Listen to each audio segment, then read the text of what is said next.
Hey, it's Connor, and I'm with Charlotte Cardin, singer-songwriter from Montreal. How's it going? Good show? Good show? Yeah, it was super fun. So you played Osheaga, and now you played Way Home. Yes. What's been like the biggest difference being on both stages? I don't know. I don't see that much of a difference. I'd say like speaking French in between songs rather than English. So did you do any French songs on stage? I didn't today. We were just playing half an hour. That's also we played a bit longer at Osheaga, but we just played our English ones. When we play longer, we usually do the French ones. Yeah. Now you've got the EP out. When can fans sort of expect the full-length album? We're not sure yet. We're actually working on it right now, and we've been working on the album for a long time. But that's what happened with the EP as well. We just sort of worked on it, for a really long time until we were super happy with the result. So we're still going back and forth into the studio. I'm still writing, but we have a bunch of songs, and so the album is like almost done. We just have to make sure it's perfect. Yeah. Now, on your label or in the way you are in the music industry, do you feel pressured to sort of have super strict timelines? Like, you need an album out every 2 years or EPs every couple of months. Like, you see a lot of artists that are just throwing singles out. Or is it a more organic process? I mean, for now, it's been super organic. We've sort of released whatever we wanted at our own pace. I think it's important for the fans to keep on releasing stuff for sure.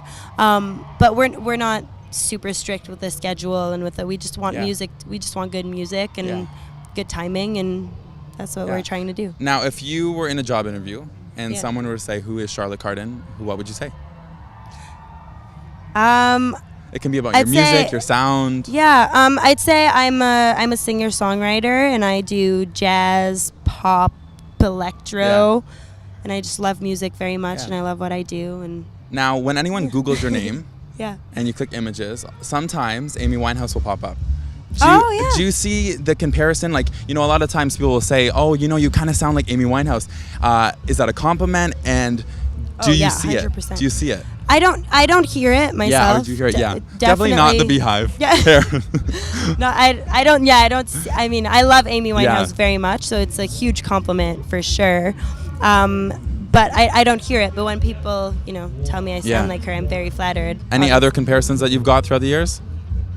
Not really. Amy Winehouse is the one that the comes big one. up. Yeah, it's the one that comes it's usually up. the one that clicks right when you hear the song with Husser. Oh, right, like it doesn't hurt. Yes, exactly. Cool. So, that's very interesting. Now, we're in Canada. Obviously, you're from Canada. Who would be 2 Canadian artists that would be the dream to collaborate with? Ooh, very good question. I would love to collaborate. My top one for life would be Celine Dion. Okay. For sure. That's so appropriate. So appropriate. It's like I love her so much. Well, if she's watching, which yes, please. probably isn't. Yeah. But I'm we sure can tweet she's it watching. to her. I'm sure she's watching. Okay, that's so good. for sure, Celine Dion. If not, I would love a collaboration with. There's so many good ones, honestly. I know people forget how amazing Canadian artists are. There's so many. I would love to work with. I mean, Jazz Cartier could be really cool. And he was here. Yeah, that's exactly. crazy. I saw his name on the dressing room. I was like, ooh. But a bunch like Jazz Cartier. I mean, I wouldn't say no to Drake. Yeah. There you go. I mean, Drake and Celine Dion. That's pretty. That's pretty good. That's pretty good goals. There's so many awesome ones in Quebec as well. French-speaking ones. Daniel Bélanger is one of my favorites. Sweet. Yeah. Now, for you, in 5 years' time, where do you see yourself? Hopefully, just playing music all over the world. Yeah. I just want to share my music with a bunch of different audiences and. And you came from the Voix franchise, Voix. Yeah. A lot of the time you see a lot of artists that come off those shows very typecasted into a particular sound. Yeah. Did you find that hard to sort of break away and make sort of your own image? Not really. It took time, but I took that time naturally because I wanted to go back to school after I was on La Voix. So I just sort of took a break from all that craziness that came with the show. I went back to school, did my own thing for 3 years, wrote a bunch of songs, and then came out with something that was way more authentic. It said something that was more authentic to what I wanted to do. That's just because I needed that time to figure it out. Yeah, totally makes sense. So I guess, time, but people still always talk about it because it's definitely part of, my journey is but it was the sort of the first step to like a bunch of new steps. So yeah. Now, will your sound ever evolve or change? Like, I know you're sort of jazz, EDM, you know, in that mix. Like, would you ever do a completely pop album, a rock album, an alternative album? I'd love to do a country album at one Really? point. I was just like, but in a really long time. I was thinking about that. Well, you kind of look like Casey Musgraves a little bit. Really? A little bit, I don't know what she looks like. I love her music, though. I think she's really like good. Like the brunette, really pretty. Thank you. Cool. But I mean, that's sort of just album. like a crazy like. It could happen. But I don't. Like it folky. Could happen. In a long time. Yeah. In like 27 years. 27 years. Yeah. Okay. I'll be a little old. That's okay. No, that's good.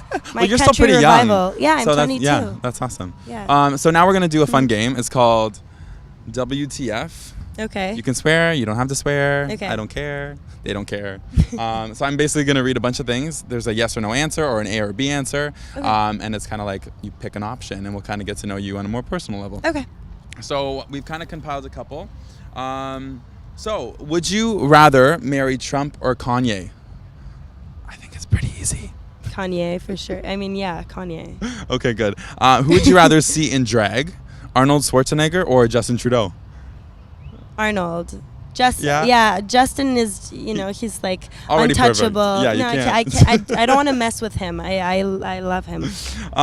Would you rather own a vineyard or a bed and breakfast?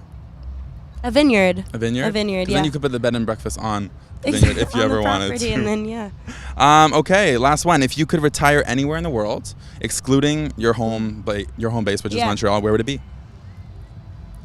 Probably south of France. South of France. Yeah. That is appropriate as well. Yeah. French thing. Yeah. Well, Charlotte, thank you so much for being here. Thank you. That's Charlotte Cardin. Make sure to check out her new album when it comes out. I'm Connor Malbeuf for Western TV. Make sure to like, share, and subscribe. See you later, guys.